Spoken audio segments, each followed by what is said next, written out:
Hello दोस्तों, नमस्कार। मैं आपका दोस्त कवि शरद अजमेरा वकील। मेरे चैनल इनर फिल्म में आपका स्वागत है। आज मैं आपके लिए एक बहुत ही ज्ञानवर्धक कहानी लाया हूं, जिससे कि हमें बहुत कुछ सीखने को मिलेगा। इस दुनिया में हर व्यक्ति कुछ न कुछ मांग रहा है, कोई पैसा, कोई प्यार, कोई सम्मान तो कोई ज्ञान। लेकिन सवाल यह है कि क्या हम उस मांग को समझते हैं जो हमारे सामने प्रकट होती है? क्या हम उस रूप में उसे दे पाते हैं जो वास्तव में मूल्यवान होता है? जीवन के सुख दुख का असली मतलब तब समझ में आता है जब कोई तीसरा हमारे और हमारी खुशी के बीच में आता है। तभी हमें यह एहसास होता है कि असल सुख केवल अपनों के साथ सच्ची भावनाओं में छुपा है। शब्दों का खेल बड़ा गहरा होता है।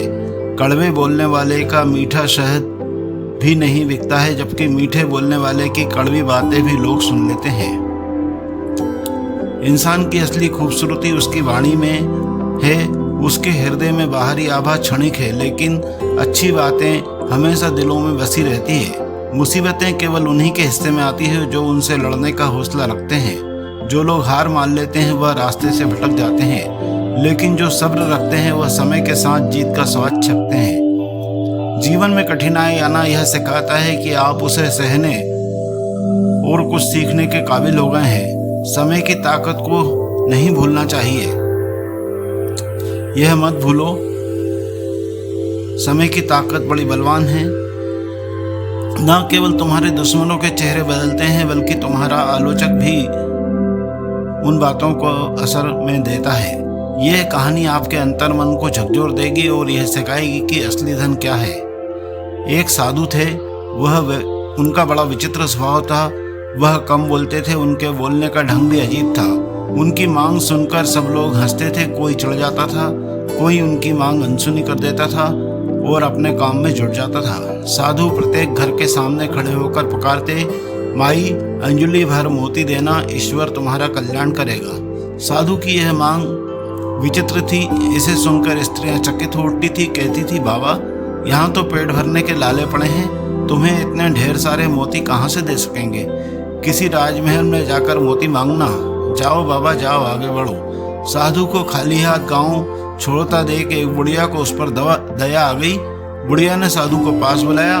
उसके हथेली पर एक नन्हा सा मोती रखकर वो बोली, साधु महाराज, मेरे पास अंजलि भर मोती तो नहीं है, पर नाक की नथनी टूटी है तो यह एक मोती मिला है। मैंने इसे संभाल कर रखा था, यह मोती आप ले लो। मेरे पास एक मोती है।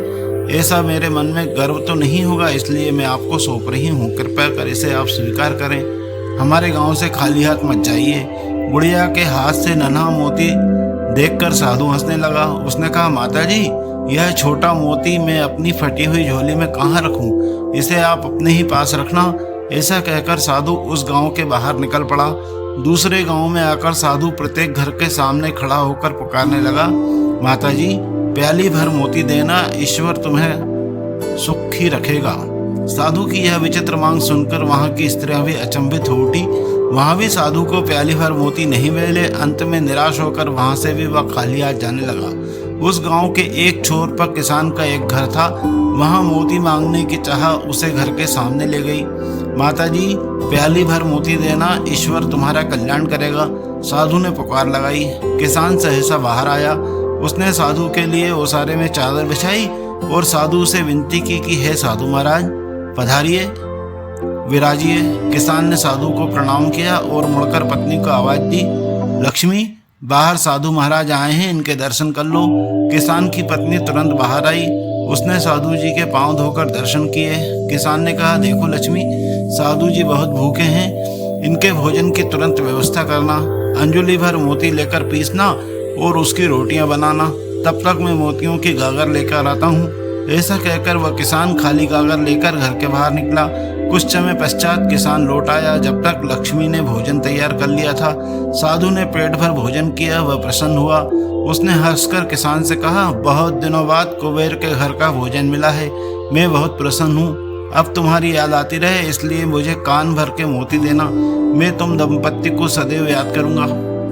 उस पर किसान ने कहा, साधु महाराज, मैं अनपढ़ किसान आपको कान भर मोती कैसे दे सकता हूँ? आप ज्ञान संपन्न हैं, इस कारण हम दोनों आपसे ज्ञान भर मोतियों की अपेक्षा रखते हैं। साधु ने आंखें बंद करके कहा, नहीं किसान राजा, तुम अनपढ़ नहीं हो, तुम तो विद्वान हो, इस कारण तुम मेरी इच्छा पूरी करने में सक्षम रहे। मेरी विचित्र मांग पूरी होने तक मैं हमेशा भूखा प्यासा हूँ। जब तक तुम्हारे जैसा कोई कुबेर भंडारी मिलता है तो मैं भोजन कर लेता हूँ। साधु ने किसान की ओर देखा और कहा, जो फसल के दानों, पानी के बूंदों और उपदेश के शब्दों को मोती समझता है, वही मेरी दृष्टि में सच्चा कुबेर का घर है। मैं वहाँ पेट भर भोजन करता हूँ, फिर वह भोजन दाल रोटी हो या चटनी रोटी, प्रसन्नता का नमक उसमें स्वाद भर देता है। जहाँ आतिथ्य का वास है वहाँ मुझे भोजन अवश्य मिल जाता है। अच्छा, अब मुझे चलने की अनुमति दो, ईश्वर तुम्हारा कल्याण करे। किसान दंपत्ति को आशीर्वाद देकर साधु महाराज आगे चल पड़े। पृथ्वी पर 3 ही रत्न हैं, जल, अन्न और सुभाषित। मूर्ख लोग पत्थर के टुकड़ों, हीरे, मोती, माणिक आदि को रत्न कहते हैं। आपने अभी जो कहानी पढ़ी उसमें एक विचित्र साधु की मांग ने समाज के वास्तविक मूल्य को उजागर किया है। वह साधु लोगों से अंजुली भर मोती, प्याली भर मोती और अंत में कान भर मोती मांगता है। पहली नज़र में यह मांग असंभव, हास्यास्पद और व्यर्थ लगती है, लेकिन वास्तव में यह एक गहरे जीवन दर्शन को उजागर करती है। हर मांग का अर्थ बाहरी नहीं, आंतरिक होता है। साधु का मोती मांगना वास्तव में मूल्य मांगना है। वह देखना चाहता है कि कौन व्यक्ति समझ सकता है कि असली मोती सोने चांदी के नहीं बल्कि भावना, सेवा और आतिथ्य के छिपे होते हैं। जब गांव की औरतें हंसती हैं, उपेक्षा करती हैं, तब वह ऐसे मांग का बाहरी अर्थ ही समझती हैं। पर जब एक बूढ़ी स्त्री अपनी टूटी नथ का एकमात्र मोती उसे देती है तो वह त्याग दिखाती है। यही सच्चा रत्न है।